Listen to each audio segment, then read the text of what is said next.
Amendments have been pouring in to the Health and Social Care Committee in regards to the Public Health Wales Bill, and two of note, or I should say two sets of amendments of note. One was a 44-page document from the Health Minister himself, and that's Mark Drakeford AM, and also an amendment from Darren Millar, the Shadow Health Minister for the Welsh Conservatives.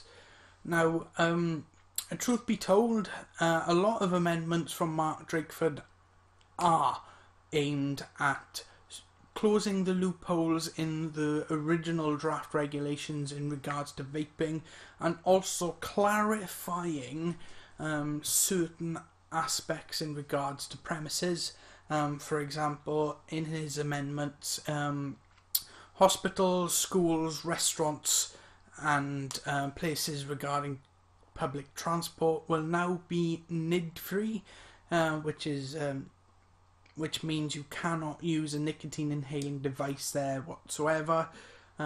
One specific point regarding childcare: if you have a babysitter in your house and you pay for said babysitter and you're vaping at home, immediately your home becomes a NID-free premises, a NID-free location.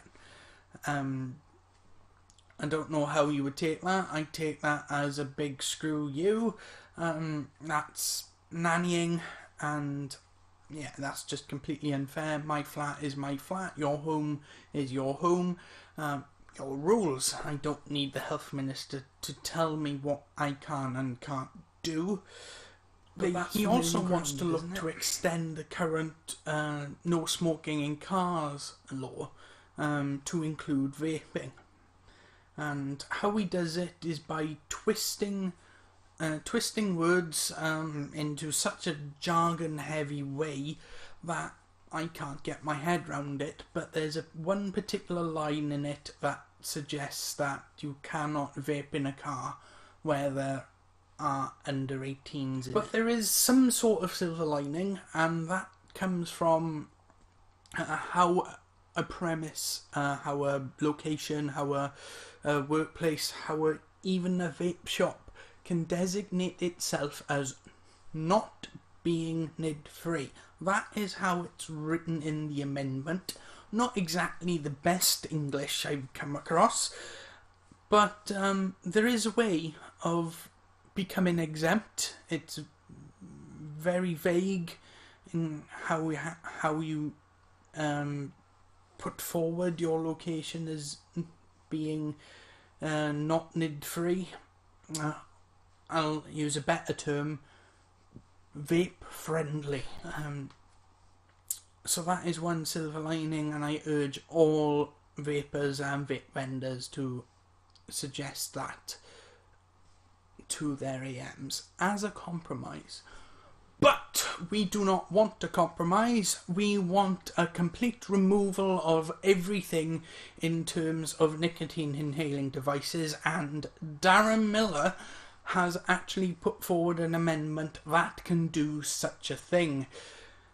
He does this by proposing a resolution, which would mean that nicotine inhaling devices in any form within the bill will be removed.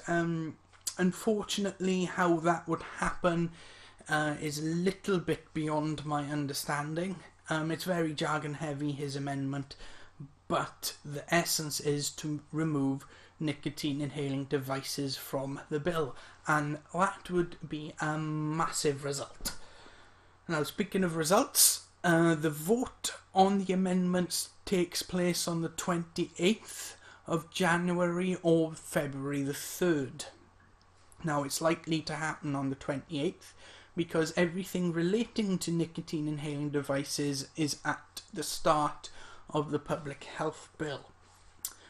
Right, each amendment is voted on separately, and the two outcomes are agree to the amendment or not agree, and that is voted by the HSCC members. Now, if there is a split, like there was at stage one, pretty much Labour versus everyone else, the chair has to vote against the amendment. He has to. It's within the rules of the way the Welsh Assembly works.